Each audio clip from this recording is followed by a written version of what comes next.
We share. Oh, take a ride with me.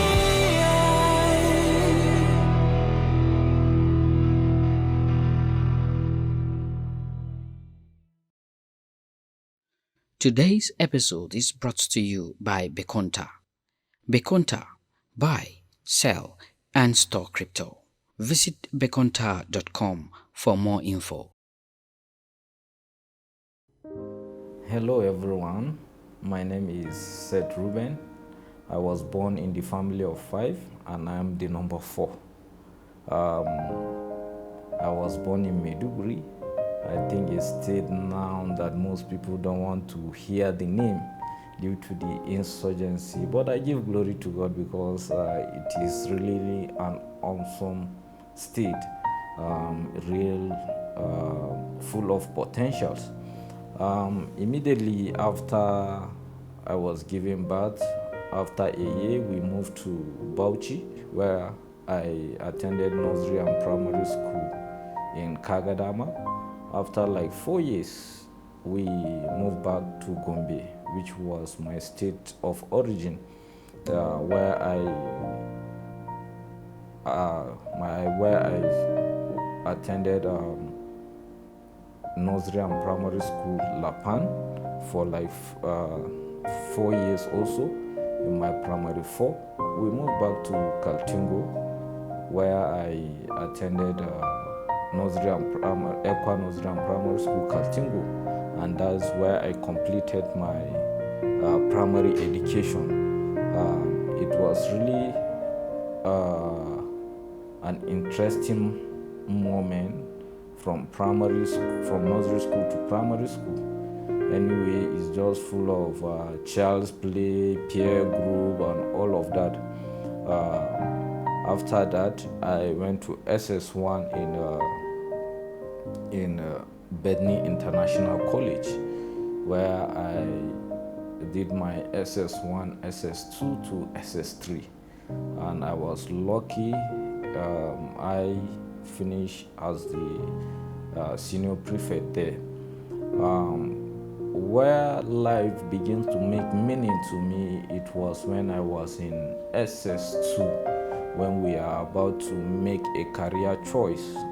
Everyone deciding which university to go, all my colleagues which course to study, what to do with your life. I remember I have to look for a quiet place and ask myself a very important question, which is what exactly do I want in life? And after like 3 to 4 days of meditation every time, I realized that about my career, I want a career that I will have time for my family. 2, I want a life whereby I will make impact and live a luxurious life without working for anybody. I believe that if I work for anybody or the government, part of my life or most of my life will be controlled. So, and as a result of that, I decided not to work for anybody. Concerning the financial aspect, this is where my attention was drawn. In that particular time, I remember I have to take a study to look at who and who in the society that is living the kind of life that I desire. I am lucky enough that my father was a kind of somebody that is a civil servant, and I've also attained a certain position in civil service. So I was a kind of bothered, because even in my family, that was not the kind of life that I want to live. Taking my father as my role model, once it comes to the financial aspect, with his position in government, I was not really kind of moved that is what I want to emulate.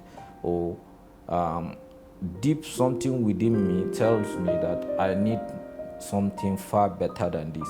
I'm not trying in any way to say that my father have not tried. I'm not trying to say in any way to disrespect my family, not at all.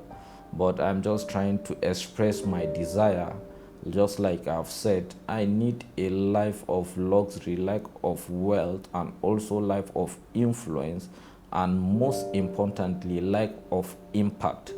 That is what really inspired me. So I look at the whole scenario. Not only my father, I take some survey. I look at a palm sec of a state, a palm sec of federal level. I look at the life of life. I think that's the highest position in civil service.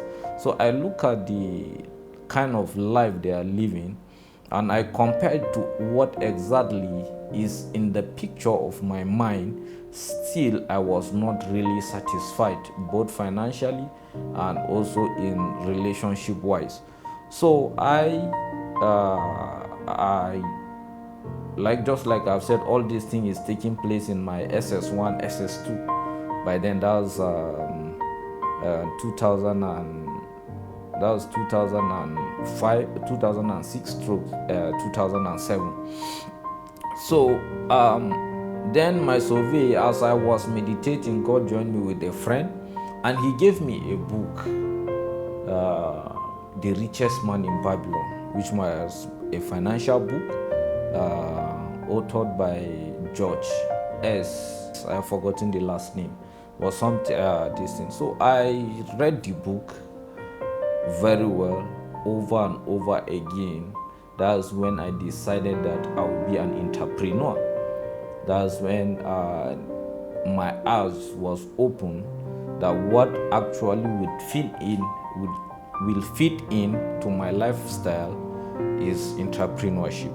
So after reading that book, I was motivated again to look for a book. I laid my hand again in another book by Robert Kiyosaki, Rich Dad Poor Dad. I also laid my hand on another book again by Robert Kiyosaki, which is titled If You Want to Be Rich and Happy, Don't Go to School. That was the title, as funny as it was there. So I know even the title is something that meant a lot of people to read, but after some years from the release of the book, it became the best-selling book in the USA at that time. So after reading all those books, that's when I finally come to the conclusion that I would be an entrepreneur. So since then, my mate SS2, we bought jam. People were feeling doctor, I want to study medicine, I want to study this and this, all manner of courses. And I remember then medicine was a very hot cake, even now anyway in some areas. So a lot of people were encouraging me, go and study medicine, this and that, everyone.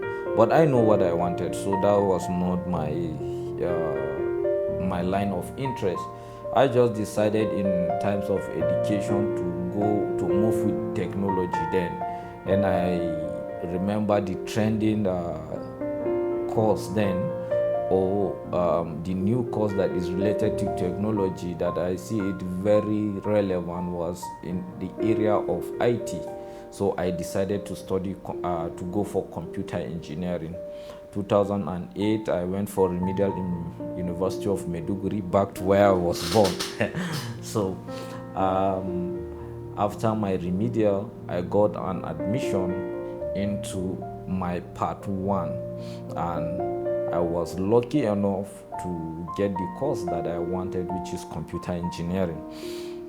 At the same time, that's when the unimaginable started. That's the issue of Boko Haram. It was really a challenging moment then. I remember a lot of people have to leave school.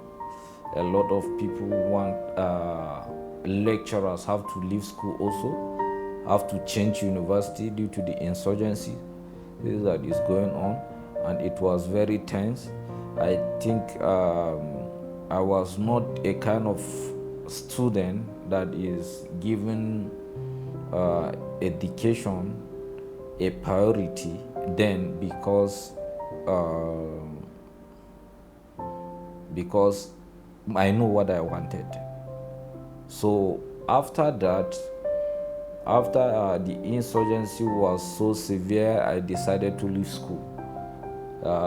I remember a friend called Enoch Michelia Danjuma will keep encouraging me. No, if I leave school, what will I do with my life?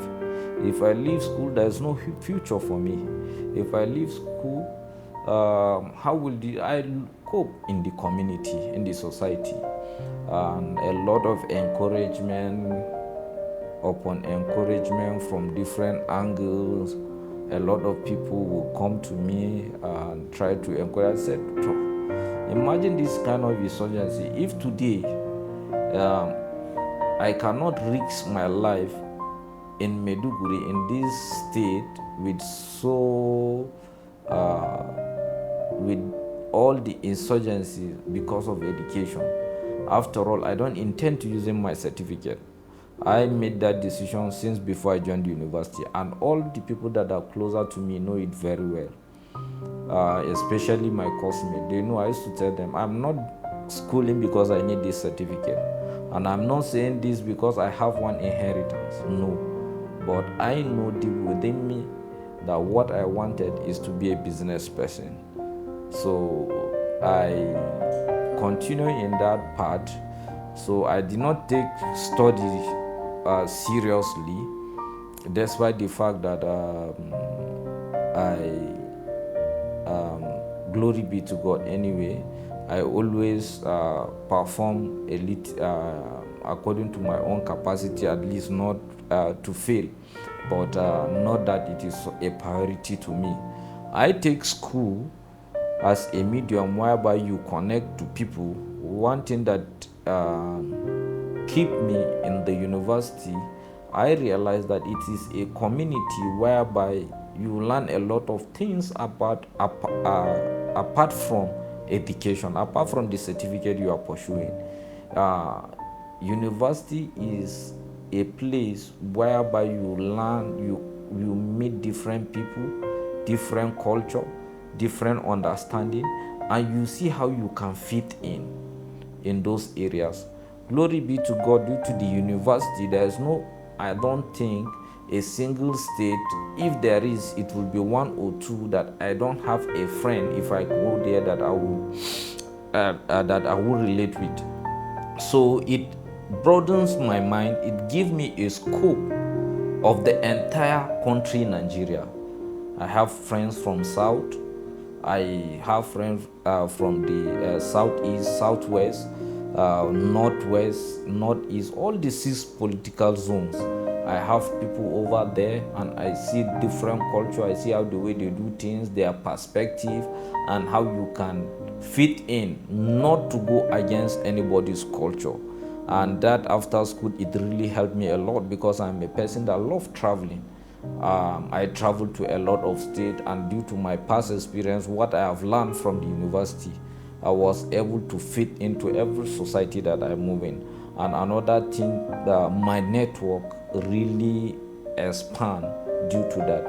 So my university was a kind of fun, due to what I have said, and also due to my primary focus is not the certificate. So after then, I was able to graduate in the University of Maiduguri as a computer engineer. Finally, that is in the year 2014. After then, I was mobilized for NYC, where I was posted to Akwa Ibom State. I served in Akwa Ibom, in the city of Uyo. That's where I did my NYC. It was a new world to me. But I remembered in secondary school, in university, just like I've said, I have my compound mate, like 3 or 4 of them. I have Imabom, I have Godons. All of them are from Akwa Ibom. So it was really easy for me because I remember I used to eat their food. So when I went there, it was no longer a new thing to me because I have already experienced some of these things, challenges when I was in the universities. So I served in Akwa Ibom for a year, and during my service, with my intention of being, I just can't wait. That's just the gospel truth, to finish the NYC so that I can embark in my entrepreneurship career. And God's so kind, so lovely. That's where I met two wonderful friends. That's Mr. Jaffet Johnson and Mr. Nengolon Samuel. It was during my service in Akwa Ibom. We were both core members then. And as relationship with as relationship is going on, and also like minds, I was privileged to be in the same room throughout the camp with Sam. So, and we got talking. He studied computer science, so I studied computer engineering. So we got talking concerning our field. As we are talking, I realized that he's already also an entrepreneur. She is an IT entrepreneur already. So that captured my mind, and that's how the relationship started. So, and before I know it, gradually, we decided to stay back and started a company together. Me, Sam, and this with Jaffet. So that is where we started Describe Innovation. That's the name of the company. Immediately after, in fact, we were serving. Immediately after our serving, people were going back. We said, no, we are not going anywhere, but this is where we will start our career. And then we have some, we offer services like search engine optimization, SEO. We offer web programming, web development, and we also offer classes. So then in 2017, and our what we are getting there was a kind of peanut compared to high standard of living over there, because I remember what we are getting at the end of the month is barely 20,000 naira as salary. But we decided it's better for us to grow than for us to come back and look for a white-collar job. So that's where the story started. I remember when I was receiving that 20,000 naira, a friend called me because he know what I'm good at. He called me, there's a job offer for you in our NGO, and they are willing to pay for 280,000 naira per month. Why don't you come and join us? I'm in a good position to link you up and you will get the vacancy. So why not come to Maiduguri? I have to tell him,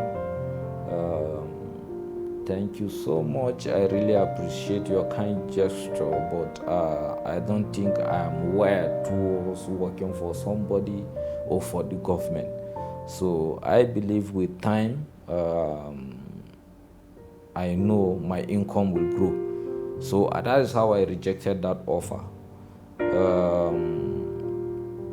There are other appointments which I was given with a salary over 100,000, but I rejected it, not because of pride. I remember then my elder brother, there's no kind of abuses that you have not rendered to me. Everybody is telling me you are foolish. What do you know in this? You are just a small boy. All manner of abuses there and there everywhere. We are just every day. I'm receiving abuse even at home. Anybody that knows me say this thing that you are doing, that you are starting your company. How do you know that you don't have much time? Do you know that your mate will go and leave you? Look at this person working in this area. Look at this person working in this company. Look at this person have already fixed into the society, working with this government organization, blah. And you are there struggling, almost out hand to mouth, and you are saying you don't want a government job. All this, your pride will kill you one day. So a lot of challenges like that. But I know what I wanted. It's not after university. I told you I made up my mind since when I was in SS2, SS1, SS2. So we keep on going, and glory to God, with the level of hard work. That is where I know we can't miss it. Is you can't afford to leave all the offers that is coming in, and for you to stick to 20,000. So whatever it takes, it will take. We have to make our company grow, and that is where I remembered we work more than 20 hours a day just to achieve result. I'm telling you, we have our office in Root Hub, whereby we go to office by 8, and sometimes we'll be there working, searching, studying, working on different product, to the point whereby we'll be locked up. Everybody will close, and we'll be locked up in the office, because we are using the Root Hub is like 3-story building, and everybody will close office, close business, and we'll be the only one left in our office. We wouldn't even know that it was already sunset. And before we know it, we will see that it is already 12 midnight. And if we come out, they have already locked us inside. Everywhere is locked. And then the security man is not even staying in the plaza. So we have to call and beg him to come out at that time, to come out and open the door for us. So I can't remember the couple of times that we have been locked in that facility, in the office, due to overtime. I'm telling you, 1 p.m., 2 p.m., there's no time that we have not experienced. Why? We are giving it all. And upon that, sometimes we'll even come back home. We will still have to work for 1 or 2 before you can rest for 1 or 2 hours. And early in the morning, you pick it up again. That was our schedule. I remember vividly, even our compound. We stayed in Akwa Ibom for 2 years then, and we live in a compound whereby it come to a point that our compound people, especially the matured ladies, have to come and say, "Kai, we are suspecting you guys, as if you people are gay." Because since when you move in, we have never seen a lady move to your apartment. So we are suspecting you guys. But actually, I was happy about all those kind of comments, because it really proved to us in another way that we are really committed to a single task, to see how we can grow our company, how we can make an impact. And God's so kind, our company begin to grow. We begin to have number of clients from 2 to 3 that we run search engine optimization for. 5, 6. It come to a point whereby we started employing people that will work with us. We started giving space for NYC core members to come in and work with us, because the work is becoming bulkier and bulkier. And as the company grow, our income also changes. And then it was a kind of interesting. We have grown to a certain point that we think that it is important again for us to change location. So a job brought one of us to Abuja. We were given one contract, one web development. And one of us, we cannot come to Abuja all together. So we sent one of our programmer, one of us has a co-founder too, because to Abuja to come and do the job. and he came to Abuja. He did this job for almost 6 months. He was here in Abuja. We are in Akwa Ibom working. He was here in Abuja. He was also working. So after we finished that work, that particular organization said, "What are you doing in Akwa Ibom with this type of talent, with this type of development, with this type of IT skills, based on what you have done for us? What are you doing in Akwa Ibom? Why don't you guys move to Abuja?" And then that's where we met a mentor called Heledi Haruna, and he also encouraged us to move to Abuja. So that is how 2017, at the end of 2017, we decided to move our company from Akwa Ibom back to Abuja here. And when we came, it was a different environment, but thank God we are all from the north. Sam is from Jos, Javed is from Adamawa. So we are all from the north, and it was easy for us to flow in. It was easy for us to understand to flow in Abuja. So, and then when we met our mentor, Heledi Aruna here in Abuja, that's when we came. He encouraged us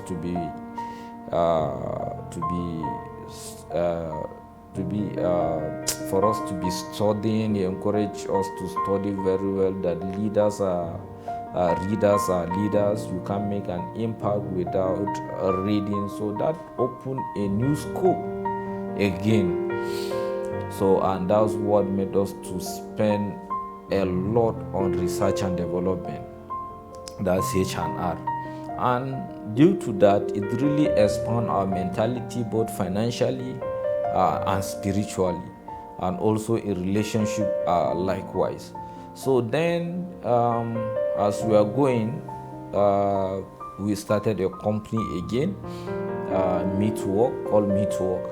We said, okay, why not let's come up with another product, Me to Work.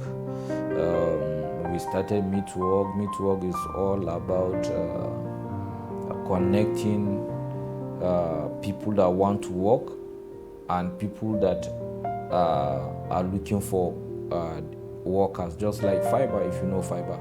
And luckily enough, we started that platform. We launched it even in Dubai, I remember. Then immediately after that, we had over 82,000 registration on the platform. That's people that are in Nigeria that really have what to offer for people to hire them.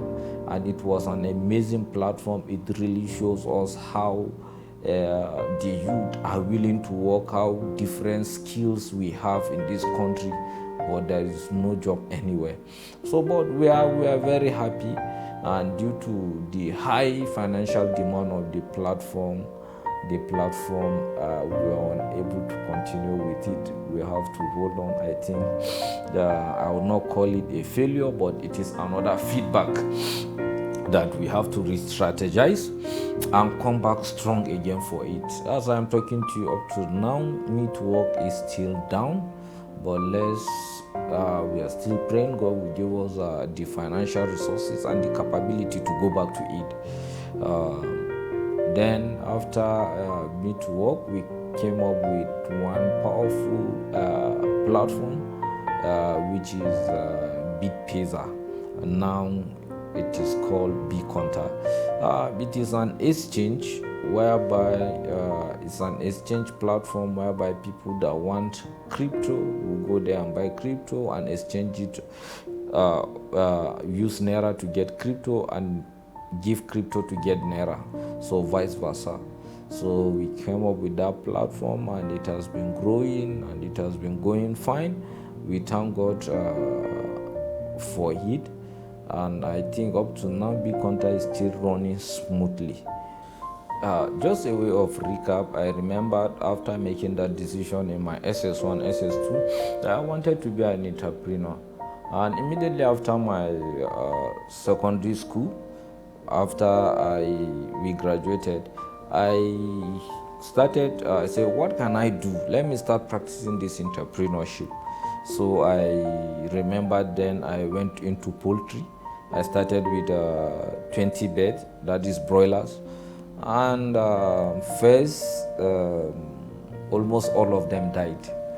And as a little boy with lack of resources, I was almost discouraged.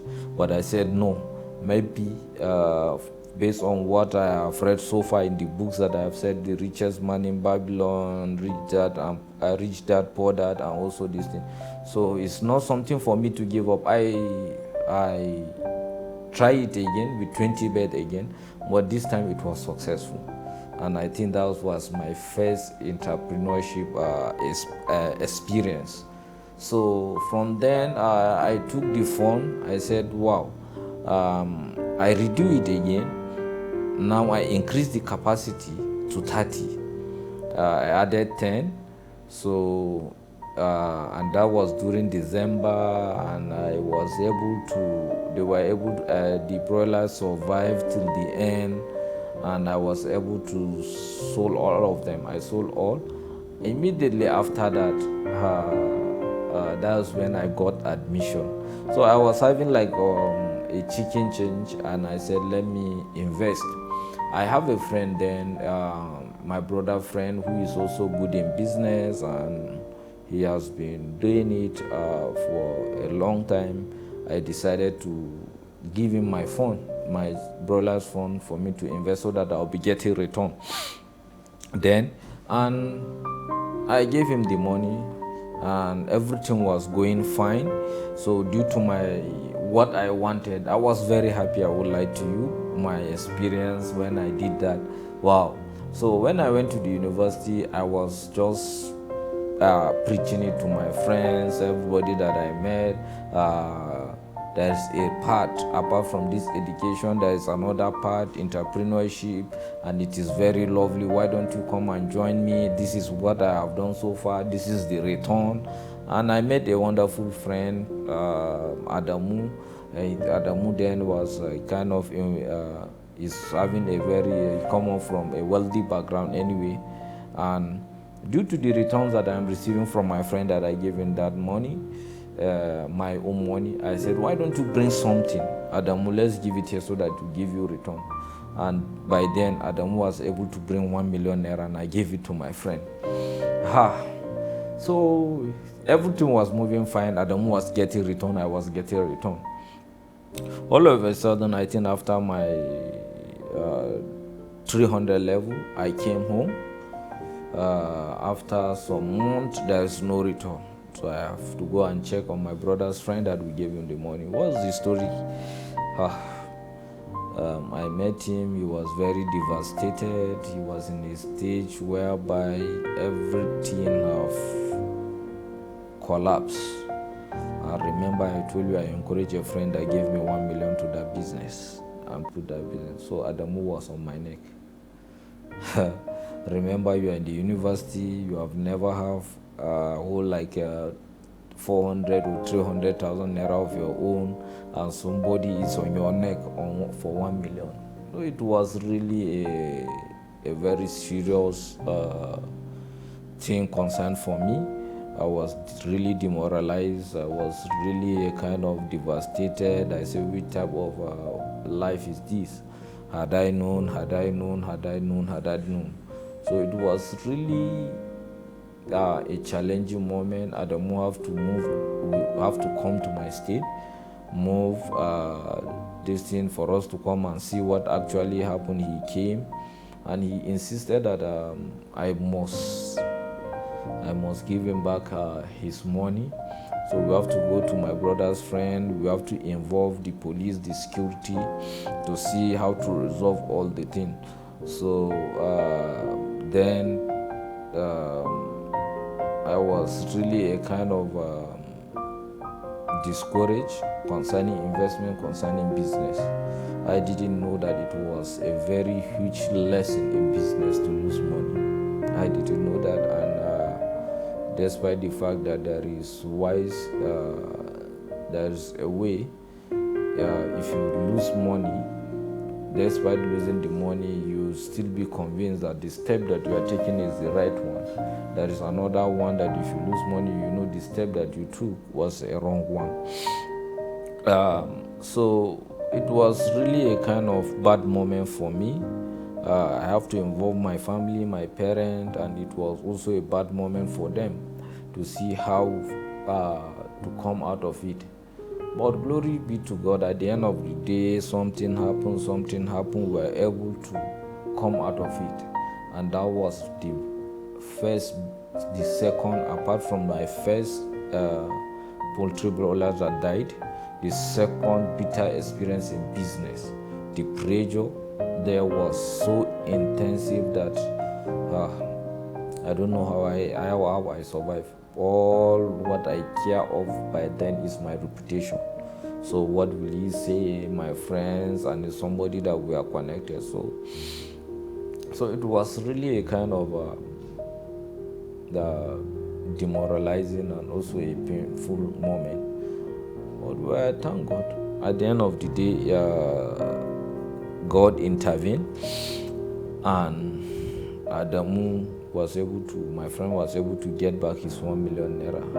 But as I'm talking to you, all my investment, because what I did then, I have a knowledge of compound interest. All my return, I return it back to him, to my friend. So imagine what my entrepreneurship capital since when I finished secondary school to my year 3, getting to year 4, all are in that business, and they all went for nothing. Because what I did normal, like I've said, I compound the interest, I give it back to him, it bring back more interest, I give it back to him, let it grow. So that's my experience. So all of a sudden, I have not benefited from any of this, and it all shattered. So I have to go back from the beginning again to start. So and I am happy because it have built an immune system in me to be able now to handle such challenges. You won't know how strong you are until you experience a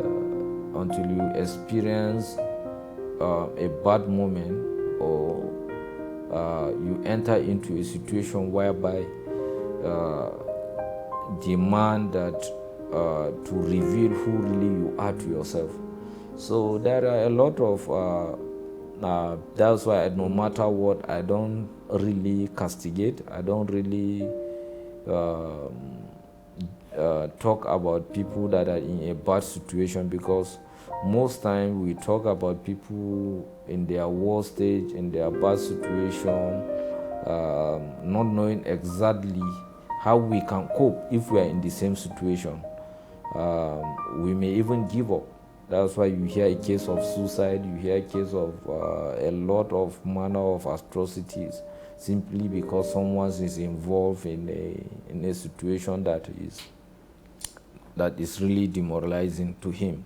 So it really revealed to me how strong I am then, and also it have also built an immune system in me to be able to handle such challenges. And this is one of the major part of entrepreneurship that you cannot do without. So in that aspect, that's why I encourage people all the time. With my little experience till now, I always encourage people to build business first before investing. Because a lot of people like investing, a lot of people invest in this, invest in that, or everybody is talking about investment. But due to the path that I have taken, my own idea is, before you can invest in anything, try to do a business, try to build a business, at least to some certain stage, because what you call an investment is somebody's business. To you is an investment, but to him is business. So what will give you the knowledge for you to filter that your investment will come out with a good return? Basically, you don't have that experience, so it is difficult for you to judge which one is a good investment, which one is a bad investment. And That is why today in our country, a lot of scam everywhere. You see a lot of people are being scammed. Everybody will tell you, I've entered into this investment, and at the end of it, they run away with my money. I've entered into that, and they lied to us. I've entered into that. Why? You don't have experience to judge. Why would someone tell you that, give me 20,000, I will multiply your money in the next 24 hours? And you fall in for it. Which type of business is that? Even if it is going to print the money from CBN, processes have to take place for him to print that money. So for him to come out with equivalent 100%, even the 30% monthly, 50% monthly, all this scam everywhere. But once you are rooted in business, you know what business is, you know the commitment into it, and you know returns. You will not carry your money and expect and give it to someone and expect 100%, 50% return in 24 hours, in 72 hours, even in a month. So once we have this experience, it will really guide us. It will really guide us for us to invest in the right investment. That's why today there are investments that if you come, you don't even have to go far. If you just talk for 1 minute, I know that it is a scam. That's why I've been guiding a lot of people. I've been warning people against such form of investment. Why? Because if you have done business before, you know what is possible in business and you know what is not possible. And that will serve as a major guide to you. So these are some of my experiences. I've already did this thing. And another thing, I would always like to encourage people also to start business early. It's not bad for you to be a civil servant, but you can also be a civil servant and also an entrepreneur.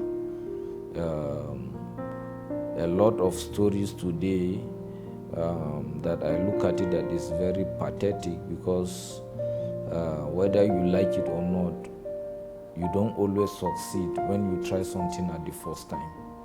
Even if you succeed, it may be with the help of a mentor, or maybe I don't like using the word lucky. You are lucky one parameter or two are in place for you without your knowledge. So you may see that you have succeeded and think that you have known it all. But the major thing is not all the time. 90% of the time, if you try something new, there's 90% possibility that you will fail. So in line to what I am saying concerning I always encourage people to start business early, even if it is you are a civil servant, so that you understand a bit about business. That's why you see today a lot of parents, somebody that have worked for 35 years, being in a civil servant, immediately after retirement, gratuity is out, you carry the entire money and you say that I want to start a business, and not knowing that a part of business, there's always like I've said, you don't succeed at first time. You don't, most likely not to succeed at first time. So the entire gratuity will be inputted into business, and after working for 35 years, and before you know it, there's no gratuity, there's no business, because there's no experience in that this thing, and you have learned a lesson in a bitter way, and it's so unfortunate it is at your old age that you are learning. So that's why you look at a lot of people that have finished 35 years and they are still looking pitiable. They are looking in a very devastating manner. Look at it. It have experience. I've seen it a lot. It even happened to my dad. Immediately after finish, he carried his own gratuity that he's going to start a business. What do you know about business? And it collapsed. So my father is not only the victim. I see it in the society everywhere. A lot of people. And without you having a prior knowledge to business, carrying your entire capital and going into it, at the end of it, it fails, you say business is not for me. That's why no matter what, we always encourage people to try small, start small. Even if you have 100 million, don't carry 100 million and say you start a new business. Start with 100,000. See how that 100,000 can bring in, even if it is 10,000. Even if it is, let it maintain itself. When it brings 10,000, then you know that you need to increase your capacity like that. With experience, you will reach to a point whereby you can input that 100 million. But at first time, I don't like to encourage people to carry their lifetime savings or their entire money and input into new business. So that's just a brief story of myself, and let me just say it out.